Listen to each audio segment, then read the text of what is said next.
গল্পটা ভবিষ্যৎ পৃথিবীর, যেখানে শিক্ষার্থীরা প্রচুর লেখাপড়া করে, কিন্তু ইচ্ছায় না, আতঙ্কে, মৃত্যুর আতঙ্কে। রেজাল্ট ভালো করতে না পারলে তাদের মেরে ফেলা হবে। বাদ যাবে না 5 বছরের শিশু বাচ্চা পর্যন্ত। কিন্তু কেন? কিসের জন্য লেখাপড়া নিয়ে এত পরিমাণ জুলুম? আমাদের এই পৃথিবীর ভবিষ্যৎ নিয়ে বিভিন্ন সময় বিভিন্ন পর্যায়ের বিজ্ঞানীরা নানা আলোচনা করে থাকেন, নানা মতবাদ দেন। এরকমই কিছু ভয়ঙ্কর মতবাদের উপর ভিত্তি করেই তৈরি করা হয়েছে এই ভয়ঙ্কর ঘটনা। তাহলে চলুন দেরি না করে গল্পটিতে যাওয়া যাক। ঘটনাটা আজ থেকে প্রায় 20 বছর পরের। সময়টা তখন 2039 সাল। ভবিষ্যতের এই সময় দেখা যায় জনসংখ্যা অনেক বেড়ে গিয়েছে। স্বাভাবিকভাবে বসবাস করাই যেন এখন সবচেয়ে বড় চ্যালেঞ্জের বিষয়।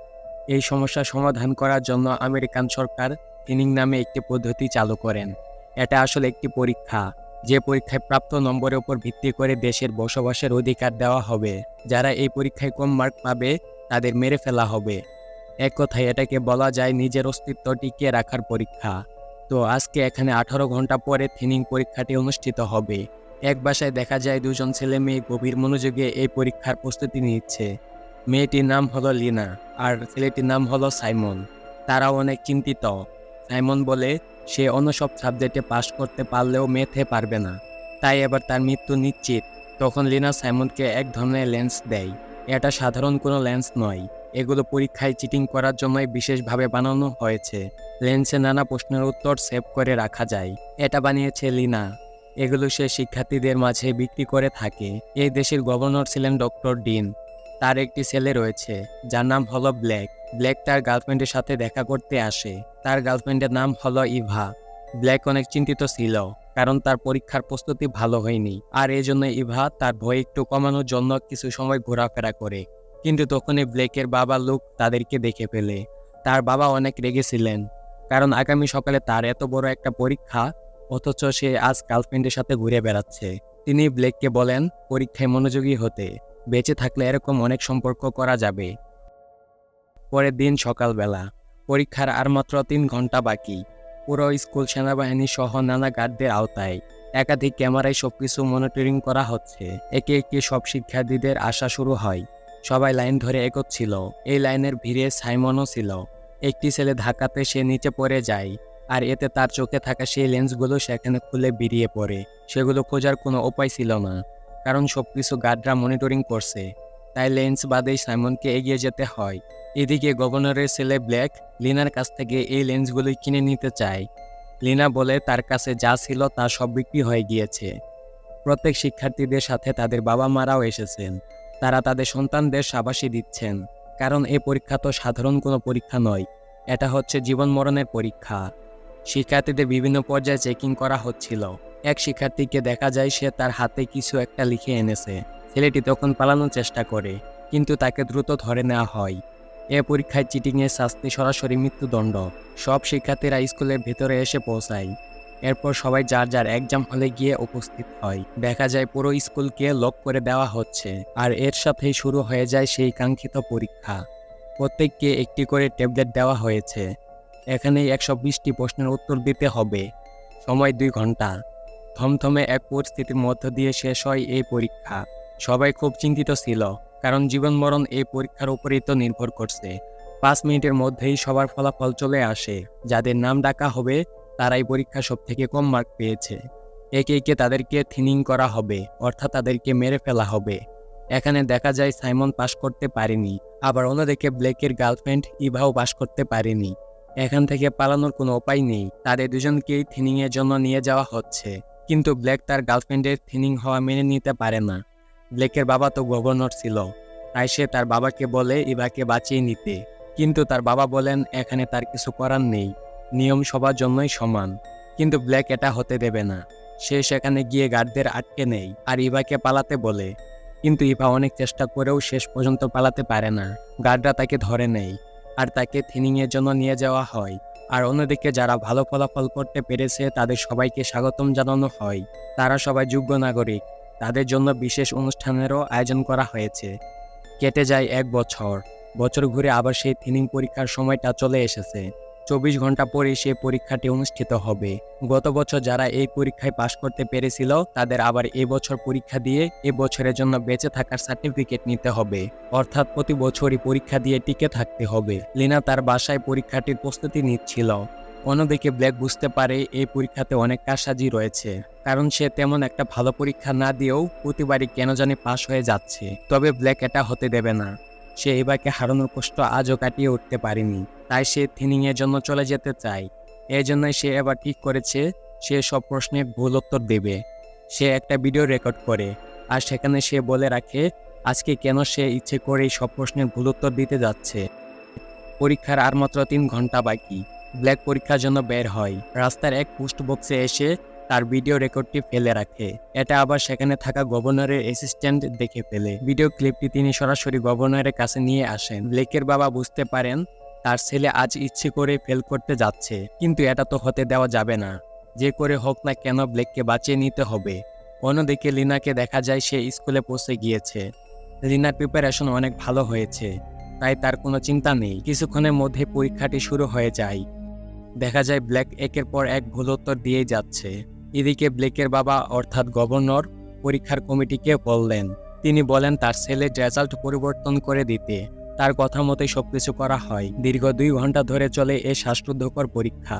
এরপর পরীক্ষা শেষ হওয়ার কিছু সময়ের মধ্যেই রেজাল্ট চলে আসে। শিক্ষকগণ একে একে ফেল হওয়া শিক্ষার্থীদের নাম ঘোষণা করছিল। তবে এখানে অবাক করা কিছু ব্যাপার ঘটে। এটা যদিও আগে থেকে জানা যে ব্ল্যাককে পাশ করিয়ে দেওয়া হয়েছে, কিন্তু লিনাকে দেখা যায় সে ফেল হয়ে গেছে। কিন্তু এটা তো সম্ভব না, কারণ সে অনেক ভালো স্টুডেন্ট। তার রেজাল্ট এরকম হতেই পারে না। এরকম বেশ কিছু মেধাবী স্টুডেন্টদেরকে দেখা যায় তারা ফেল করেছে। তাই এখানে একটি বড় ধরনের রহস্য লুকিয়ে আছে, যা গল্পের একদম শেষে জানা যাবে। যাই হোক, লিনার এই রেজাল্ট তার এক শিক্ষক কোনোভাবে মেনে নিতে পারে না। তিনি গার্ডের কাছে বলেন লিনার রেজাল্টটা আরেকবার চেক করে দেখতে, কিন্তু গার্ডরা বলে যা রেজাল্ট হয়েছে তা সব ঠিকই আছে। তারা লিনাকে ধরে নিয়ে যায়। এ সময় শিক্ষক লুকিয়ে লিনার হাতে একটি কি কার্ড দিয়ে দেন আর বলেন এটা দিয়ে সে যেন পালিয়ে যায়। আসলে এটা দিয়ে স্কুলের সকল দরজাগুলো খোলা যেত। একদিকে যেমন ফেল করা স্টুডেন্টদেরকে থিঙিয়ে জন্য নিয়ে যাওয়া হচ্ছিল, অন্যদিকে আবার দেখা যায় পাশ করা স্টুডেন্টরা সেখানে পার্টি করছে। সেখানে এক সমাবেশের আয়োজন করা হয়েছিল, যেখানে গভর্নর এসে সকল পাশ করা শিক্ষার্থীদেরকে সাধুবাদ জানান। সাথে তিনি গর্ব করে বলেন আজ এই পরীক্ষার জন্যই আমেরিকা শুধুমাত্র মেধাবী দিয়ে ভরা, আর এই জন্যই আমেরিকা পৃথিবীর সবথেকে সেরা রাষ্ট্র। এসব কিছু ব্ল্যাক টিভিতে দেখছিল। তার বাবার এরকম কথাবার্তা সে মোটেও খুশি ছিল না। সে বুঝতে পারে থিনিং এর আড়ালে অনেক গোপন রহস্য লুকিয়ে আছে। ব্ল্যাক এসব জানতে চায়, আর এটাও জানতে চায় লিনার মতো ছাত্রীকে কেন ফেল করে দেওয়া হলো। সকল শিক্ষার্থীদের উত্তরপত্র সহ প্রকৃত রেজাল্টগুলো স্কুলে কন্ট্রোল রুমে রাখা হয়েছে। তাই এখন ব্ল্যাক স্কুলের কন্ট্রোল রুমে যাবে, আর সে লিনা সহ সকলের শিক্ষার্থীদের রেজাল্টগুলো ভালোভাবে চেক করে দেখবে। এদিকে দেখা যায় ফেল করা শিক্ষার্থীদেরকে একটি রুমে নিয়ে আসা হয়েছে। এরপর সব শিক্ষার্থীদের চেম্বারের মধ্যে বসিয়ে তাদের বেঁধে দেওয়া হয়। তাদের একটি ইঞ্জেকশন দিয়ে মেরে ফেলা হবে। অন্যদিকে ব্ল্যাক কন্ট্রোল রুম পর্যন্ত চলে এসেছিল। পথে এক গার্ডের মুখোমুখি হয়, আর তখন সে তাকে মেরে কন্ট্রোল রুমে ঢুকে পড়ে। কিন্তু কম্পিউটার পাসওয়ার্ড প্রোটেক্টেড হওয়ায় সে কোনো রেজাল্ট দেখতে পারে না। ব্ল্যাক রেগে ওঠে, আর রাগের চোটে সে স্কুলের মেন পাওয়ার লাইন অফ করে দেয়। এতে পুরো স্কুল অন্ধকার হয়ে পড়েছিল, ফলে বিশৃঙ্খলা সৃষ্টি হয়। আর এই সুযোগে লিনা নিজেকে ছাড়িয়ে নেয় এবং কি কার্ড দিয়ে রুমের বাইরে বেরিয়ে আসে। কিন্তু একটা সময় সে গার্ডের সামনে পড়ে যায়। এতে গার্ডের সঙ্গে তার ধস্তাধস্তি হয়। তবে ভাগ্যক্রমে সেখানে ব্ল্যাক চলে আসে। ব্ল্যাক আর লিনা দুজন মিলে সেই গার্ডকে মেরে ফেলতে সক্ষম হয়। এদিকে সিকিউরিটি কমান্ডার এই গন্ডগোলের খবর পেয়ে গিয়েছিল। তিনি সব গার্ডদের আদেশ দেন পুরো স্কুল লকডাউন করে দিতে। লালবাতি যেন জ্বালিয়ে দেওয়া হয়, কেউ যেন বের হতে না পারে। এজন্য ব্ল্যাকরা কোনো দরজা দিয়ে বের হতে পারছিল না। তারা সিদ্ধান্ত নেয় তারা বিল্ডিং এর এয়ার ভেন্টের মধ্য দিয়ে যাবে। এ সময় ব্ল্যাক লিনাকে জিজ্ঞেস করে তোমার রেজাল্ট কিরকম হওয়ার কথা। তখন লিনা বলে এ পর্যন্ত যতগুলো পরীক্ষা অনুষ্ঠিত হয়েছে তার মধ্যে আবার সে সবথেকে ভালো পরীক্ষা দিয়েছে, কিন্তু তা সত্ত্বেও তার রেজাল্ট ফেলে এসেছে।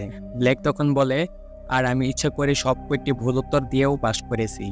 এই পরীক্ষায় অনেক বড় ধরনের রহস্য লুকিয়ে আছে, কিন্তু আমি তা জানার উপায় খুঁজে পাচ্ছি না। লিনা বলে সব জানা যাবে যদি আমরা স্কুলের কম্পিউটার ল্যাবটাতে যেতে পারি। আমার কাছে কি কার্ড রয়েছে, আমরা সেখানে ঢুকতে পারবো। তখন তারা কম্পিউটার ল্যাবের উদ্দেশ্যে এগোতে থাকে। এদিকে গভর্নরকে সাংবাদিকরা জিজ্ঞেস করে পরীক্ষা শেষ হওয়া সত্ত্বেও কেন স্কুল খুলে দেওয়া হচ্ছে না। অভিভাবকরা অনেক চিন্তিত। তারা জানতে চায় ভিতরে তাদের সন্তানদের সাথে কি করা হচ্ছে।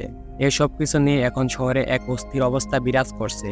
গভর্নর সরাসরি কমান্ডারকে কল করে বলে স্কুলে এই সমস্যা দ্রুত সমাধান করতে। সামনে নির্বাচন, তাই কোনো কলঙ্ক লাগানো যাবে না। এদিকে ব্ল্যাক আর লিনা কম্পিউটার ল্যাবের বেশ কাছাকাছি চলে এসেছে, কিন্তু একটা সময় লিনার হাত থেকে কি কার্ডটি এয়ার ভেন্টে দিয়ে নিচতলায় পড়ে যায়। নিচে অনেক গার্ডরা ছিল, তাই সেখান থেকে এই কার্ডটি নিয়ে আসা প্রায় অসম্ভব ব্যাপার। কিন্তু তখনই তারা একটি বুদ্ধি খাটায়। পাশে থাকা রুম থেকে অনেক খোঁজাখুঁজি করার পর তারা কিছু ম্যাগনেট আর তার বের করে। এগুলো দিয়ে কি কার্ডটি উঠিয়ে নেওয়া যাবে। কিন্তু তখনই সেখানে একটি গার্ড আসতে থাকে। লিনা উপরে উঠে গিয়েছিল, কিন্তু ব্ল্যাক সেই রুমের এক কোনায় লুকানোর চেষ্টা করে, কিন্তু তখনই সেই গার্ডটি দেখে ফেলে। অন্যদিকে লিনা ধীরে ধীরে কি কার্ডটি তুলে নেওয়ার চেষ্টা করছিল, কিন্তু এক গার্ড এসে তা দেখে ফেলে। তবে সে লিনাকে কার্ডটি তুলতে দেয়। এর কারণ হচ্ছে এই গার্ডটি আসলে ব্ল্যাক ছিল। কিছুক্ষণ আগে ব্ল্যাক সেই গার্ডটিকে মেরে তার ইউনিফর্ম পরে নিয়েছিল। এবার ব্ল্যাক এই পোশাকে থিনিং রুমে যাবে, সেখানে গিয়ে ফেল করা স্টুডেন্টদের বাঁচানোর চেষ্টা করবে। আর লিনা যাবে কম্পিউটার ল্যাবে, সেখান থেকে সে থিনিংয়ে সব তথ্য বের করার চেষ্টা করবে। কিছুক্ষণের মধ্যেই লিনা ল্যাবে চলে আসে, কিন্তু এখানে দেখা যায় ল্যাবে প্রত্যেকটি কম্পিউটার পাসওয়ার্ড প্রোটেক্টেড, তাই কোনো তথ্যই নেওয়া যাচ্ছিল না। এ সময় লিনা তার একটি হ্যাকার বন্ধুর সাহায্য নেয়। তার সাহায্যে কম্পিউটার ওপেন করা সম্ভব হয়। আর এরপর যে তথ্য পাওয়া যায় তা আসলে শিহরিত করার মতো। থিনিংয়ের নামে অনেক দুর্নীতি হচ্ছে এই দেশে। অনেক স্টুডেন্ট ভালো ফলাফল করা সত্ত্বেও তাদের ফেল করে দেওয়া হয়, আর তাদের জায়গায় পাশ করে দেওয়া হয় প্রভাবশালীদের সন্তানদের। আবার আরও একটি বিষয় লক্ষণীয়, যারা দরিদ্র ঘর থেকে এসেছে তারা সামান্য কিছু কম মার্ক পেলেই তাদের সরাসরি থিনিংয়ের জন্য পাঠিয়ে দেওয়া হয়। এসব তালিকায় স্টুডেন্টের মধ্যে রয়েছে লিনা, সাইমন, ব্লেকের গার্লফ্রেন্ডের সহ আরও অনেকেই। এরা সবাই ভালো রেজাল্ট করা সত্ত্বেও তাদের ফেল করে দেওয়া হয়েছে। আর সবথেকে বড় অবাক করা বিষয়টা হচ্ছে থিনিংয়ে যাদের মেরে ফেলা হচ্ছে তাদের কোনো ডেথ সার্টিফিকেট নেই। আবার তাদের লাশ কি করা হচ্ছে তারও কোনো প্রকার তথ্য নেই। লিনা এসব দেখে একদমই হতবাক। এই ব্যাপারগুলো এখন পুরো দেশে ছড়িয়ে দেওয়া অত্যন্ত জরুরি। সে শিক্ষার্থীদের রেজাল্ট সহ এই ব্যাপারগুলো সকল তথ্য তার বন্ধুর কাছে পাঠিয়ে দেয়। এদিকে পাওয়ার চলে আসায় লিনাকে সিসি ক্যামেরায় দেখা যাচ্ছিল, তাই গার্ডরা দ্রুত এসে লিনাকে আটক করে ফেলে। অন্যদিকে ব্ল্যাক থিনিং রুমে চলে এসেছিল, তখন সে তাদেরকে বাঁচানোর চেষ্টা করে, কিন্তু সেখানে অনেকগুলো গার্ড থাকায় ব্ল্যাক তাদের সঙ্গে পেরে ওঠেনি। তাই তখন ব্ল্যাককেও গার্ডরা আটক করে ফেলে। কিছুক্ষণের মধ্যে সেখানে লিনাকেও আনা হয়। এখন লিনা সহ সব ফেল করা স্টুডেন্টদের মেরে ফেলা হবে। গার্ডরা শুধু এখন গভর্নরের হ্যাঁ বলার অপেক্ষায় রয়েছে। এদিকে লিনার বন্ধুর রেজাল্টের সব কপি এবং তথ্যগুলো সরাসরি নিউজ চ্যানেলগুলোতে পাঠিয়ে দেয়। কপিগুলো পাওয়া মাত্রই ব্রেকিং নিউজে সকল কারচুপিগুলো তুলে ধরা হয়, যা দেখে পুরো দেশের জনগণ একদমই উত্তাল। এতে উপরমহল থেকে ব্লেকের বাবার উপর অর্থাৎ গভর্নরের উপর চাপ এসে পড়ে, যে করে হোক জনগণকে শান্ত করতে হবে। তখন গভর্নর ঘোষণা করেন কারিগরি ত্রুটির জন্যই রেজাল্টগুলো এরকম এলোমেলো হয়ে গিয়েছিল। তাই এখন লিনা সহ যারা আসলে ভালো মার্কস পেয়েছে তাদের সবাইকে ছেড়ে দেওয়া হবে, আর যারা পাশ করতে পারেনি তাদেরকে নিয়ম অনুযায়ী মেরে ফেলা হবে। এতে যেহেতু আমার ছেলেও রয়েছে তাই তাকেও মেরে ফেলা হবে। এবার পরিস্থিতি শান্ত হয়, লিনাদেরকে ছেড়ে দেওয়া হয়, কিন্তু ব্লেকের জন্য অপেক্ষা করছে মৃত্যু। ব্লেকের জন্য লিনার অনেক কষ্ট হচ্ছিল, কিন্তু কিছু করার নেই, এটাই তো নিয়ম। অবশেষে স্কুল খুলে দেওয়া হয়, শিক্ষার্থীরা তাদের বাবা মার কাছে ফিরে আসে। আরেকটা থিনিং পরীক্ষার সমাপ্তি ঘটল। কি ভাবছেন গল্প এখানেই শেষ? না, সব থেকে বড় রহস্যটা এখনো বাকি রয়েছে। ব্লেকদের যে ইঞ্জেকশন দেওয়া হয়েছিল তা কোনো বিষ ছিল না, যেটা ছিল শুধুমাত্র সেন্সলেস করার ওষুধ। জ্ঞান ফিরলে ব্লেক দেখে তাদের একটি বন্ধ কারখানায় নিয়ে আসা হয়েছে। এখানে রয়েছে এখন পর্যন্ত ফেল করা হাজারো স্টুডেন্ট, যারা এখানে চুপচাপ নানা ইলেকট্রনিক জিনিস তৈরি করার কাজ করে যাচ্ছে। কিন্তু তাদের তো মেরে ফেলার কথা, তাই না? তাহলে তাদের এখানে কাজ করানো হচ্ছে কেন? তো যেহেতু কাউকে মেরে ফেলা হয়নি, তাহলে তো আমেরিকা অনেক ভালো একটি দেশ, তাই তো? মোটেও না। আমেরিকা পৃথিবীর অত্যন্ত চালাক একটি দেশ। পৃথিবীর অন্যান্য দেশ যখন এ সময়ে তাদের জনসংখ্যা নিয়ন্ত্রণে বাধ্য হয়ে থিনিংয়ের ব্যবস্থা নিচ্ছে, আমেরিকা তখন থিনিংয়ের নাম করে অল্প মেধাবীদের দ্বারা আড়ালে কারখানায় কাজ করিয়ে নিচ্ছে। তাদের মেরে ফেলা হয়নি ঠিকই, কিন্তু তাদের বাঁচিয়ে রেখে চরম মাত্রায় পরিশ্রম করানো হচ্ছে। এর জন্য লিনা ওই দিন ল্যাবে তাদের মৃত্যুর কোনো তথ্যই পায়নি, কারণ তাদের তো মেরে ফেলাই হয়নি। এইসব শিক্ষার্থীদের কোনো প্রকার বেতন দেওয়া হয় না, তাদের কোনো আনন্দ নেই, কোনো ইচ্ছা নেই। তারা শুধুমাত্র মানুষরূপী মেশিন। তারা চুপচাপ কাজ করবে, আর তাদের হাতে তৈরি হওয়া যন্ত্রগুলো ব্যবহার করে আমেরিকা অল্প করে যে উন্নত থেকে উন্নত দেশ হবে, তারা জাতিসংঘকেও বোকা বানাচ্ছে।